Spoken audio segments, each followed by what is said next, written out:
in the sixth inning and just some miserable fundamentals. Oh, the Cubs are celebrating like they're winning a playoff game because they've lost 5 in a row. Well, but you're trying to find some juice. And look, when you got Pete Crow Armstrong, who has had one of the most miserable second halves of the season, only to be outdone by the Tigers. We'll get to them in short order.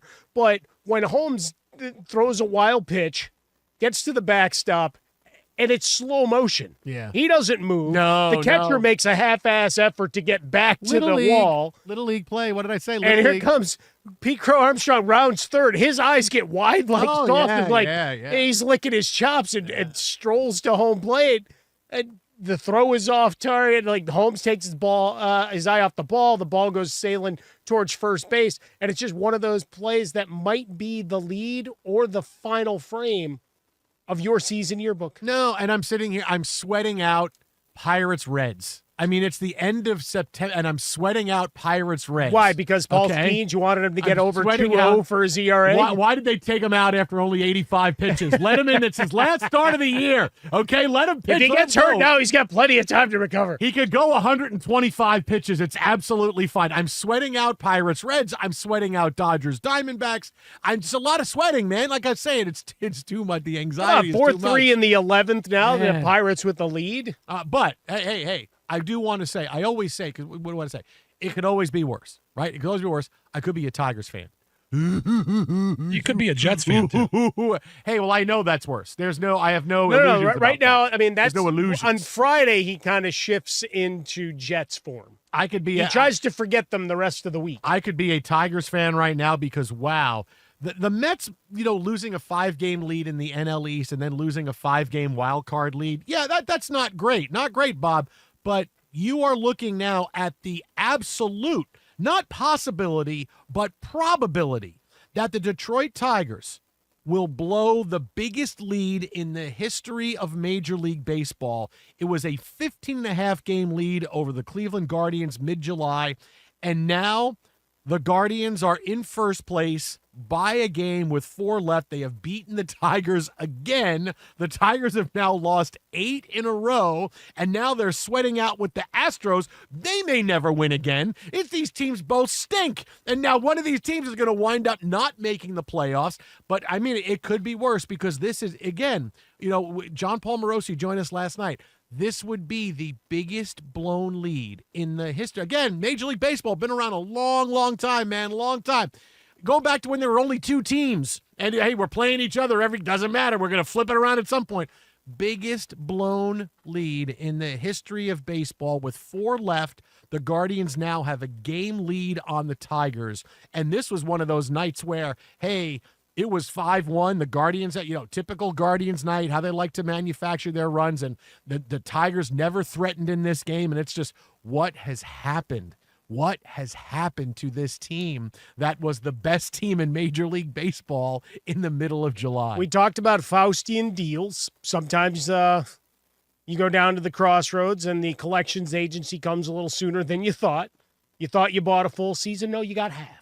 You got towards the All-Star break. The other thing, as we talked about yesterday, the Guardians bought the deal with the devil for the second half of the year. They kicked the guys that were fixing games out of the locker room, and they went on a tremendous tear. That's always good when you get rid of guys that may or may not be throwing the game. The guys you're that going might to win more games. That are charged to finish the game. Boy, I didn't know they would win this many games. What would their record have been? Would they have like 120 wins if they had figured it out before? 86 and 72. It'd be like 115 and 40 right now. Just an amazing second half of a season. But, I mean, we watch over 162, some really strange stretches. But what we've seen from the Tigers this second half of the season has just been nothing short of remarkable, right? You've got a couple of also-rans and afterthoughts in the division, and you got these two battling through, and it's only appropriate that we get a couple of these big games down the stretch to help decide it all. Your Astros, you mentioned them.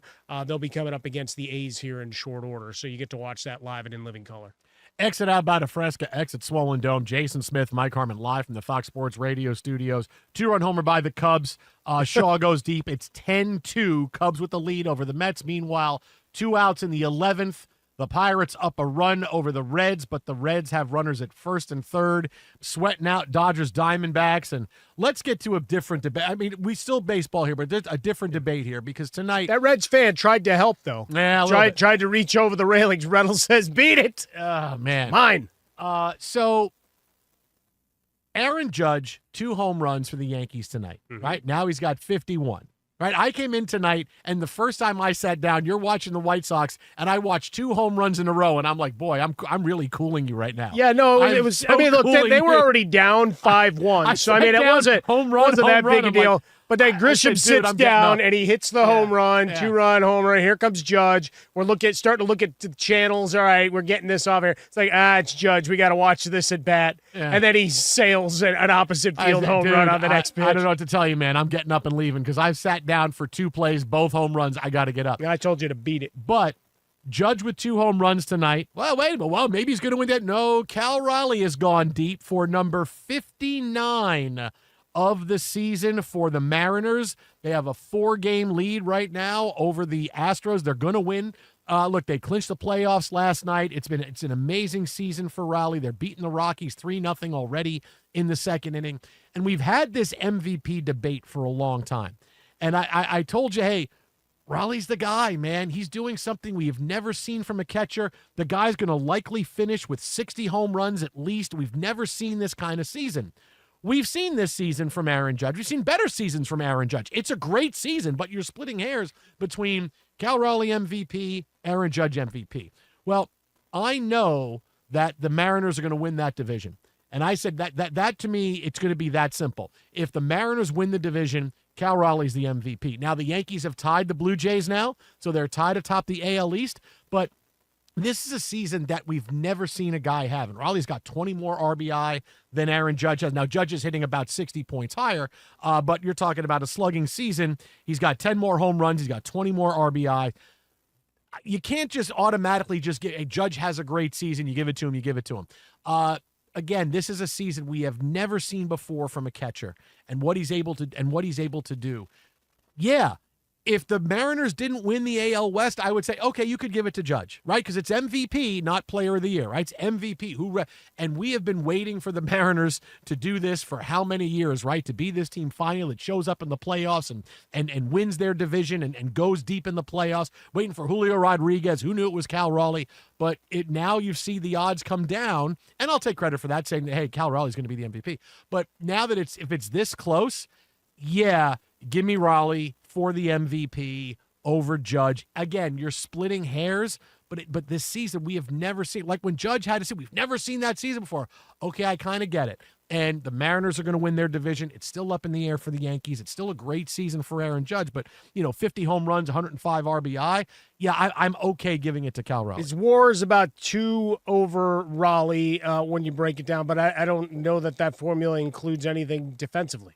Right, you look at what Raleigh's been able to do, and while he's not throwing out base runners at the same clip, about 8% drop there, you got 0 pass balls on the year, 996 fielding percentage, and again, being able to hit as he does, playing the majority of his games from the catcher position is really when we start splitting hairs, right? Now, the Mariners may end up with the number 1 seed, right, as the Blue Jays and Yankees cannibalize each other this final week of the season. That might help bolster things to the other side. By the way, Rodriguez is back to, another 30-30 season. Yeah, all of a sudden, the last couple of months when no one's looking because we're all watching Cal. Hey, J-Rod is suddenly good again. But he's now done that 4 straight years. Just to put it out there, as a guy who's, 25 or 26 years old. Yeah. Remarkable stuff. He and Bobby Witt Jr., watching those two grow up together is going to be fun as their careers develop. But for Cal Raleigh, it becomes a bit of the narrative. Now, we've been waiting on Seattle. I don't know that he should get bonus points because they finally lived up to us trying to carry a bandwagon forward for 8 years, especially our guy, John Paul Morosi. But okay, they've lived up to the height and they've taken care of it, and they've got a great roster, and Raleigh's at the head of the snake. Great year a year ago, and now challenging as of tonight. The odds were the same. And Judge leads in pretty much every category except home runs and RBI. So if we want to do the deep metrics, you lose. You want to talk batting average? Yeah. All right, it's done. But 4 50 home run seasons in his career. For Cal Raleigh, he's been one of the big stories of baseball. Add what he did at the All-Star game and everything else, that it helps push it over. It'll be interesting to see how the odds DraftKings, here it develop goes. here over these next 5 days. Exit How About a Fresca, exit Swollen Dome, the Jason Smith Show with my best friend Mike Harmon. Well, on a 3-1 pitch with the bases loaded, the Pirates get a ground out to third to end the game.